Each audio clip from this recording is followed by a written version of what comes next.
a long time, Warlocks, you've had a very unique exotic and armor interaction with things like Necrotic Grips, and then all of the Weapon of Sorrows, Thorn, Osteostruga, and now even Necrochasm. But this season, Hunters, we finally get our exotic interactions between the new exotic arms, Mothkeepers Wraps, and the season pass weapon from this past season, Ex Diris. This adds a lot of utility to the Hunter kit, and it is extremely fun to use and extremely fun to play with. So like, comment, and subscribe if you want to keep coming around to support the channel and see whatever I decide to cook up. But first, let's have a quick word. Exotic for today's build, like I mentioned just a few minutes ago, is going to be the new Hunter Exotic Arms, Mothkeepers Wraps, which comes with the trait Winged Eclipse. Your grenade becomes a cage of loyal moths that release on impact and fly towards the nearest target or ally. If they reach a target, they detonate in a blinding explosion. If they reach an ally, the moths will grant your ally a void overshield.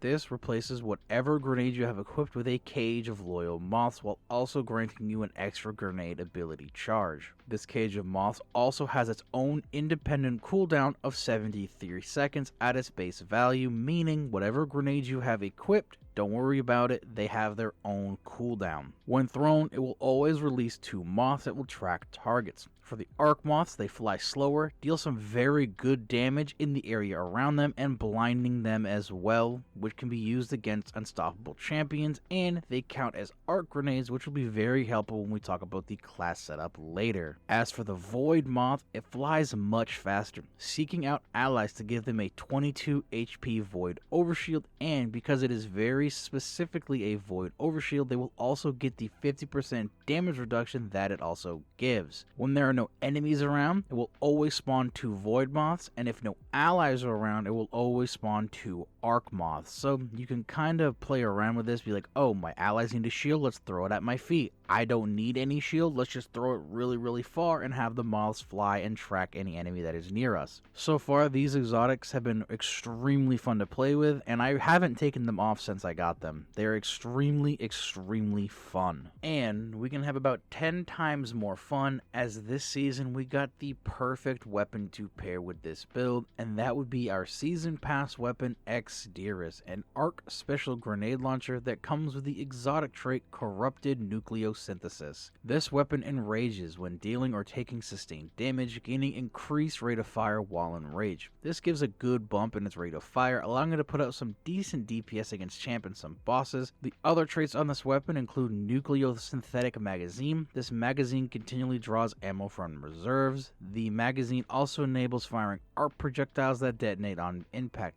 This allows this weapon to be fired in full auto until you run out of reserves and gives it some extra impact damage. And the other trait on this weapon is Loyal Moths. Final blows with this weapon create a loyal moth. The moth will seek out targets nearby and detonate, damaging and blinding them. This is the reason that this weapon is so fun to pair with this build. When you spawn a moth while wearing Mothkeepers Wraps, you will always spawn an Arc Moth, and you will always spawn a Void Moth to give you that Void Overshield, which is an extremely fun interaction between this weapon and this arms that Hunters have been missing for a long time. As for its catalyst, it gets something called Berserk Rush. Weapon enrages faster while amplified, and final blows with this weapon make you amplified. The cool thing about this is that you don't need to be on an Arc subclass to get this amplification to work, meaning you can get it on any subclass you want, but today I will be pairing it with Arc so we can make the most out of the Arc Moths themselves. So starting with our aspects, I took Flow State. Defeating a jilted target makes you amplified. While you are amplified, your dodge recharges more quickly, and you are more resilient while dodging, and your reload speed is greatly increased. This aspect plays very heavily into amplification, which we can get very easily by defeating a jilted target, or just by getting a defeat with Ex Diris and its catalyst. For my second aspect, I took Tempest Strike. While sliding, activate your charged melee ability to unleash a devastating uppercut attack that travels along the ground in front of you, damaging and jolting targets it hits. This is very nice to help spread around some jolt, and I don't use it enough to really appreciate it, but it is very fun and it is very good. You can also use the other aspect if you want, as for this one it is pure preference. As for fragments, we're going to start with Spark of Shock. Your arc grenades jolt targets with a -10 to discipline. The arc moths spawn from the cage count as arc grenades, so they can apply jolt to targets that survive the initial arc explosion. This is super helpful, as now with just our grenades, we can stun overload champions by applying jolt, and unstoppable champions because our moths are going to blind them.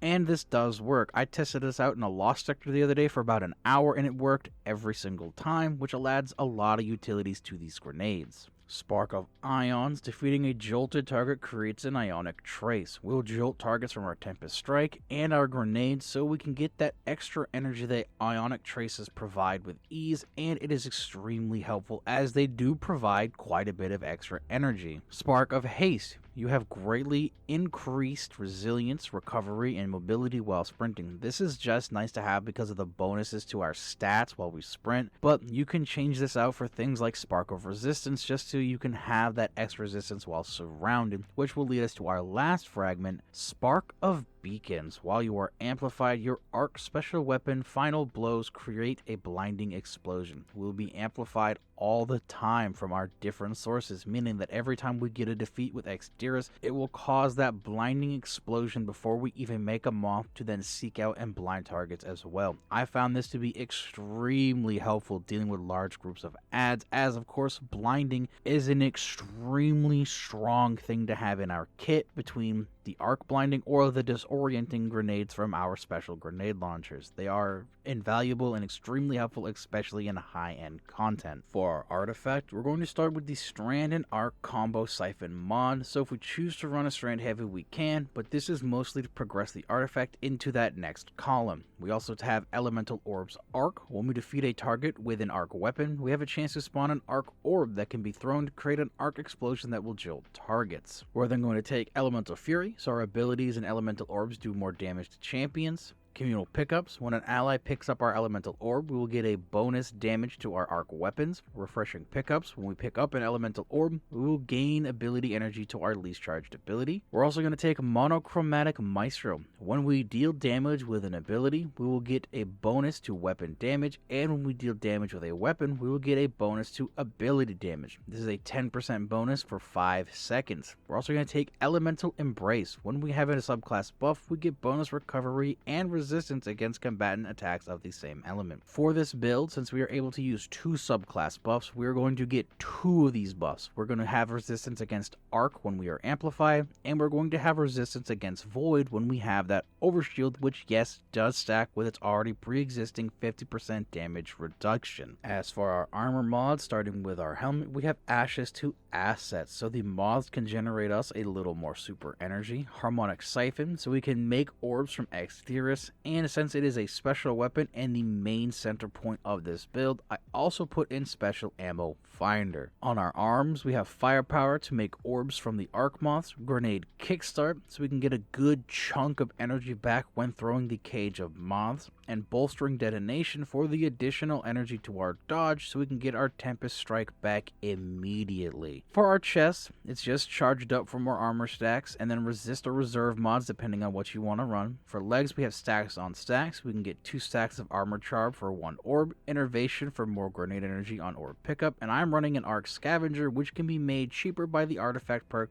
Diviner's Discount. For cloak, we have Reaper, so we can dodge, make an orb, Powerful Attraction to pull the orbs to us, and Bomber again for that extra grenade energy. For stats, I highly recommend Max Discipline, as that is what I have, and I almost always have a grenade to throw at all times. With that, I also recommend a high resilience to get more damage resistance. We have a lot of bonuses going to our dodge, so mobility there is really preference. But with that, that is our build. Again, this build is extremely fun, and honestly has been one of my favorite builds to play and work on this season. I know that Ex Diris as a weapon isn't in a good position. I do believe it needs a buff just to match our other special grenade launchers just a little bit. I also know that that Arc Moth is very potent, and that's probably why the grenade launcher itself doesn't do a ton of damage, but it does need just a little bit of help, and I think that with just a small little damage buff, this weapon is going to be extremely potent with this build, even more so than it already is. So with that, like, comment, and subscribe if you want to see what's coming out next, which should be a Briarbind Warlock build. So if you're interested in that, please subscribe and stick around, and I'll see you guys in the next video.